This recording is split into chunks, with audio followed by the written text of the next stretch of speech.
60 రోజుల్లో మీతో ఇంగ్లీష్ అద్భుతంగా మాట్లాడిస్తాం. వెంటనే కాల్ చేసి జాయిన్ అవ్వండి. Welcome to Suman TV. Harihara Veeramallu ఈరోజు పవన్ కళ్యాణ్ గారు కొత్త లుక్లో చూడముచ్చటగా ఉన్నారు. ఎందుకంటే ఇంతకుముందు నేను కూడా వెళ్ళొచ్చాను పార్క్ హయత్. అంటే దాదాపుగా ఆయన చలనచిత్ర జీవితంలో ఎప్పుడు కూడా ప్రెస్ మీట్ పెట్టాల. ప్రెస్ మీట్ అంటే ఆ, విలేకరులతో సమావేశం పెట్టి రిలీజ్కి ముందు చాలామంది అగ్రనటులు ఆ, వాళ్ళ విలేకరులు అడిగిన క్వశ్చన్లు అన్నిటి కూడా సమాధానం చెప్తుంటారు. కానీ ఎప్పుడు కూడా తన సినిమాని ప్రొజెక్ట్ చేసుకోవాలి. సినిమా బాగుంటే ప్రజలు చూస్తారు, ఆదరిస్తారనేది మొదటి నుంచి ఆయన ఫిలాసఫీ. కానీ ఫస్ట్ టైం పవన్ కళ్యాణ్ గారు ఒక పాన్ ఇండియా మూవీ తెలుగు, తమిళం, మలయాళం, కన్నడం, హిందీ భాషల్లో హరిహర వీరమల్లు సినిమా రాబోతుంది. 24 ప్రపంచవ్యాప్తంగా రిలీజ్ అవుతుంది. ఇంతవరకు ఒక హీరోయిన్ మాత్రమే ఈ యొక్క ప్రమోషన్లో భాగంగా హీరోయిన్, దర్శకుడు, నిర్మాత మాత్రమే కనపడుతున్నారు, మిగతా వాళ్ళు కనపడలేదనే ఇది నుంచి ఈరోజు ఫస్ట్ టైం పవన్ కళ్యాణ్ గారు ఒక నిర్మాత ఎలా ఉండాలి, దర్శకుడు ఎలా ఉండాలి, హీరో వాళ్ళకి ఏ విధంగా బాసటగా నిలబడాలనేది చాలా చక్కగా చెప్పాడు. ఎందుకంటే పార్కాయత్తులో దాదాపు ఆయన 45 నుంచి 50 నిమిషాల పాటు చాలా చక్కగా మాట్లాడాడు. కంప్లీట్ సినిమా గురించి, సినిమా నాకు తల్లి లాంటిది అన్నారు. అదే సినిమా ప్రపంచం ద్వారా ఎంతోమంది కనెక్ట్ అయ్యాను, కోట్లాది మందికి అని చెప్పాడు. ఇప్పుడు రాజకీయాల్లో కూడా సక్సెస్ అయ్యాను, అయినా కానీ సినిమా అనేది నాకు భోజనం పెట్టిందని ఆయన చెప్పిన తీరు విశేషంగా అభిమానులు ఆకట్టుకుంది.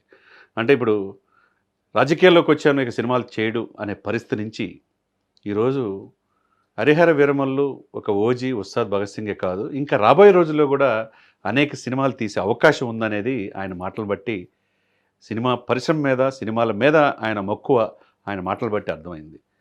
అది చాలా మనం చెప్పుకోవాలి, గర్వంగా భావించాలా. ఎందుకంటే ఒక చిరంజీవి గారి తమ్ముడుగా చలనచిత్ర పరిశ్రమలో అయిష్టంగానే ఎంటర్ అయ్యాడు. కానీ ప్రతి సినిమా ఒక సామాజిక నేపథ్యం ఉన్న సినిమాలు తీసి మిగతా హీరోల కంటే భిన్నంగా ప్రజలను విశేషంగా ఆకట్టుకొని ఇప్పటికీ ఆయన క్రేజ్ తగ్గలేదంటే పవర్ స్టార్ది, దాన్ని బట్టి అర్థం చేసుకోవచ్చు.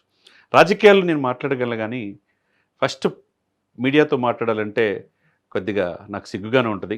కానీ మీతో మాట్లాడుతున్నాను. ఎందుకు మాట్లాడుతున్నానో చెప్పాడు. ఎందుకంటే తెలుగు చలనచిత్ర పరిశ్రమ అనేది హాలీవుడ్, బాలీవుడ్, టాలీవుడ్, కాలీవుడ్ అంటారు. కాదు, ఇవన్నీ కాదు. మనం నేర్చుకోవాలి, మిగతా నుంచి కూడా నేర్చుకొని మనమంతా ఒకటిగా ఉండాలి అని చెప్పిన తీరు, మనం మిగతా దానికి ప్రపంచానికి ఒక మంచి సందేశాన్ని ఇచ్చే దర్శకులు ఉన్నారు, నిర్మాతలు ఉన్నారు. అటువంటి నిర్మాతలను మనం బతికించుకోవాలని ఏఎం రత్నం గారిని ప్రశంసించిన తీరు విశేషంగా ఆకట్టుకుందనే చెప్పాలి. అదేవిధంగా క్రిష్ ఈ సినిమా ప్రాజెక్టులో మధ్యలో వెళ్ళిపోయిన జ్యోతికృష్ణ బాధ్యతలు తీసుకొని తీసిన తీరు కూడా ఆయన చాలా చక్కగా చెప్పాడు. ఇంకో హీరోయిన్ని ప్రశంసించారు, చిత్ర తారాగణం మొత్తం గురించి చెప్పాడు.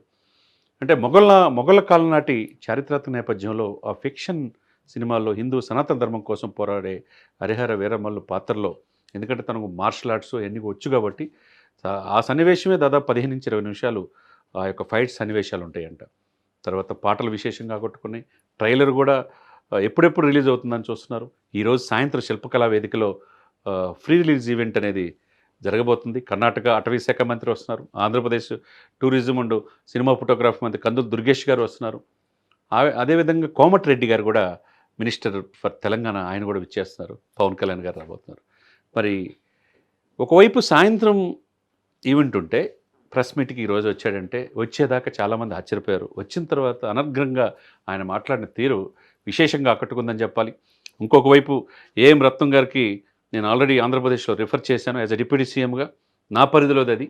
ఆంధ్రప్రదేశ్ ఫిలిం డెవలప్మెంట్ కార్పొరేషన్ చైర్మన్గా ఏఎం రత్నం గారు అయితే ఈజ్ డిజర్వ్ అని చెప్పేసి ఆయన్ని ఆలింగనం చేసుకొని ప్రకటించిన తీరు ఉభయ తెలుగు రాష్ట్రాల్లో ఉన్న అటు నిర్మాతలకు కావచ్చు, చిత్ర పరిశ్రమకు సంబంధించిన వాళ్ళకు కావచ్చు, అభిమానులకు కావచ్చు, విశేషంగా ఆకట్టుకుందని చెప్పాలి. ఎక్కడ కూడా కోపం అనేది లేదు. చాలా సమయంతో మీడియా వాళ్ళకి చక్కగా, మీడియా మిత్రులందరికీ కూడా ఈ సినిమాని మంచి సినిమా, 4 సంవత్సరాలు కష్టపడి తీసిన సినిమా, దీన్ని మీరు ఆదరించండి అని చెప్పాడు. ఇంకొకటి, అర్ధరాత్రి 2ంటికి లేచి ఈ సినిమా షూటింగ్లో పాల్గొన్నాడు. మంగళగిరి నిర్మాతలు కూడా పాపం ఏం మాట్లాడకుండా ఒకవైపు రాజకీయాల్లో బిజీ ఉండాలా, క్షణం తిరిగి కూడా ఉండదు. 2 లేచి షూటింగ్లో పాల్గొన్నాడంటే, మండు టెండలో మేలో ఆయన 56 రోజులు సినిమా షూటింగ్లో పాల్గొన్నాడంటే మరి దాన్ని బట్టి మనం అర్థం చేసుకోవచ్చు ఈ సినిమాకి ఎంత ప్రాణం పెట్టాడు. కాబట్టి డెఫినెట్గా ఈ సినిమా 100% సక్సెస్ అవుతుంది. రికార్డుల్ని దర్శకుడు చెప్పినట్టుగా సినిమా డేటు మారదిక, కానీ రికార్డులే మారుతాయి అన్నాడు. జ్యోతికృష్ణ కూడా యాజ్ ఎ సింపుల్ మ్యాన్, తండ్రికి తగ్గ తనయుడిగా ఆయన ఈ సినిమా మధ్యలో ఆగిపోకుండా బరువు బాధ్యతలన్నీ మోసి చక్కగా తీయగలిగాడు. తర్వాత హీరోయిన్ కూడా చక్కగా చేశారు. తర్వాత బాబీ డియోల్ విలన్ పాత్రలో ఆయన కూడా చాలా బాగా చేశారన్నారు. కాబట్టి first pan India movie Pawan Kalyan గారు. ఆయన మాట్లాడిన తీరు రాజకీయాల్లో అగ్రెసివ్ చెప్పి చేశాడు, వైసీపీ పార్టీని దించేశాడు. మరి చాలామంది అనుకున్నారు, ఇప్పుడు హరిహర వీరమల్లో కూడా డైలాగ్ ఉంది, వీరమల్లు మాట వినాలి.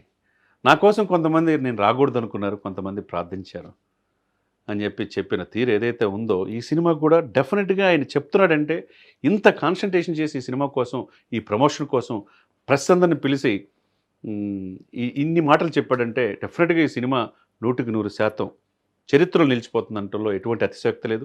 ప్రపంచవ్యాప్తంగా ఆల్రెడీ బుకింగ్ కూడా స్టార్ట్ అయినాయి. ఈ సినిమా ఒక పండగ వాతావరణంగా ఉంది. ఉభయ తెలుగు రాష్ట్రాల్లో కూడా టికెట్ల రేట్ల విషయంలో ఆంధ్రప్రదేశ్లో పెంచారు, తెలంగాణలో కూడా ఇచ్చేశారు. అదేవిధంగా సినిమా రిలీజ్కి ముందు రోజు నుంచే షోస్ 12 గంటల తర్వాత ఆంధ్ర తెలంగాణలో షో కూడా పడిపోతున్నాయి. ఆంధ్ర కూడా ఆల్రెడీ పర్మిషన్స్ ఇచ్చారు. కాబట్టి సినిమా పరిశ్రమని బతికించుకోవాలా, 24 క్రాఫ్ట్స్ దీని మీద ఆధారపడి ఉండాలి, బాగుండాలా. దీనికోసం అటువంటి ఆ రోజుల్లోనే ఒక చారిత్రక నేపథ్యం, ఒక మార్కెట్ని తీసుకొచ్చిన ఏఎం రత్నం గారు లాంటి దర్శకులు, నిర్మాతలు బతికుండాలి. వాళ్ళు బాగుంటేనే మనం బాగుంటామని 24 క్రాఫ్ట్స్ మీద, సినిమా పరిశ్రమ మీద తనకున్న ప్రేమని ఆయన స్వయంగా చెప్పింది మేము కళ్ళార్లా చూసాం. కాబట్టి చాలా అంటే రొటీన్కి భిన్నంగా ఎప్పుడు రాజకీయాలు మాట్లాడుకున్న ఆయన సినిమా పరిశ్రమ అంటే ఎంత ప్రేమ, సినిమా పరిశ్రమ ద్వారా ఎంత ఆయన ఆర్జించింది, ఎంత ఆ సంపాదించింది పేదలకి చేసింది, దానికంటే నాకు ఇంకొకటి లేదన్నారు. కాబట్టి సినిమా మీద మక్కువ ఆయనకి తగ్గలేదని అర్థమవుతుంది. ఈ 3 సినిమాలే కాకుండా రాబోయే రోజుల్లో మరిన్ని సినిమాలు చేసే అవకాశం ఉందని ఆయన మాట తీరుని బట్టి, ఆయన చెప్పిన ప్రతి పదం బట్టి అర్థమవుతుంది అనేది అందరికీ జనం కూడా అర్థమైంది. ఎందుకంటే ఎప్పుడు లేని విధంగా మీడియా పీపుల్ అయితే అండి, నేషనల్ మీడియా కూడా వచ్చింది. మైకులు అయితే దాదాపు నాకు తెలిసి 150 దాకా కెమెరాలు ఉన్నాయి. హిందీ, తర్వాత ఇంగ్లీషు, తమిళ్ మీడియాలో వాళ్ళు కూడా వచ్చారు. తెలుగు మీడియా ఎదురుగా ఉంది. ఎలక్ట్రానిక్ అండ్ ప్రింట్ మీడియా అసలు ఆయన్ని కొత్త లుక్లో జీన్ ప్యాంటు, బ్లాక్ టీషర్ట్ వేశాడు. మొన్నటిదాకా కామెంట్ చేసిన వాళ్ళందరూ కూడా చక్కగానే చెప్పాడు ఆయన సమాధానం. ఆయన అంత ఫిజికల్గా ఫిట్నెస్గా ఉంటాడు, మార్షల్ ఆర్ట్స్ నేర్చుకొని నేటి హీరోలకి ఏమాత్రం తగ్గిన విధంగా ఆయన ఆయన నడవడిక, ఆయన వచ్చిన తీరు చూస్తే దానికి అర్థమవుతుంది. కాబట్టి డెఫినెట్గా ఆయన ఈరోజు మాట్లాడిన తీరుని యావత్ ప్రపంచం, తెలుగు పరిశ్రమతో పాటు సినీ రంగ ప్రముఖులు కూడా ప్రశంసిస్తున్నారు. ఒకవైపు నిర్మాత 4 సంవత్సరాల నుంచి కష్టపడి 100 కోట్లు దీనికి భారీ బడ్జెట్ సినిమా తీస్తే అతను నష్టపోడకూడదు అనే ఉద్దేశంతో స్వయంగా ఆయన కోసం వచ్చిన తీరు. ఒకవైపు busy schedule, as a deputy సీఎంగా 5 శాఖలు చూసుకోవాలా. రేపు 26 నుంచి 30 దాకా సింగపూర్ పర్యటన నిమిత్తం చంద్రబాబు నాయుడు గారు వెళ్తున్నారు. ముఖ్యమంత్రి బాధ్యత కూడా చూసుకోవాల్సిన ఈ సమయంలో మరిన్ని ఇంటర్వ్యూలు కూడా మీడియాకి ఇస్తానని చెప్పాడు. ఇది సినిమా ప్రేక్షకులకి, తర్వాత విలేకరులకు కూడా ఆనందాన్ని కలిగించే అంశంగా మనం చూడాలి. రేపు మళ్ళీ ఈరోజు సాయంత్రం శిల్పకళా వేదిక అయిన తర్వాత రేపు మంగళగిరిలో కూడా ప్రెస్ మీట్ ఉంటుంది అంటున్నారు. తర్వాత వైజాగ్లో కూడా ఉంటుంది అంటున్నారు. ఏదేమైనా కానీ రాబోయే 4 రోజులు పండగ వాతావరణం. నెక్స్ట్ సినిమా రిలీజ్ 24 అయిన తర్వాత ఒక వారం పాటు కలెక్షన్తోనే సినిమా యొక్క బడ్జెట్ మొత్తం వచ్చే అవకాశం ఉందనేది అందరూ కూడా చెప్తున్నమాట. సరే చూడాలా సాయంత్రం శిల్పకళా వేదికలో మరి ఇంకా కొత్తగా ఏం మాట్లాడబోతున్నాడో అందరూ కూడా పవన్ కళ్యాణ్ గారు ఏం మాట్లాడబోతున్నారు యాజ్ ఎ డిప్యూటీ సీఎం కానీ ఎదురు చూస్తూ ఉన్నారు.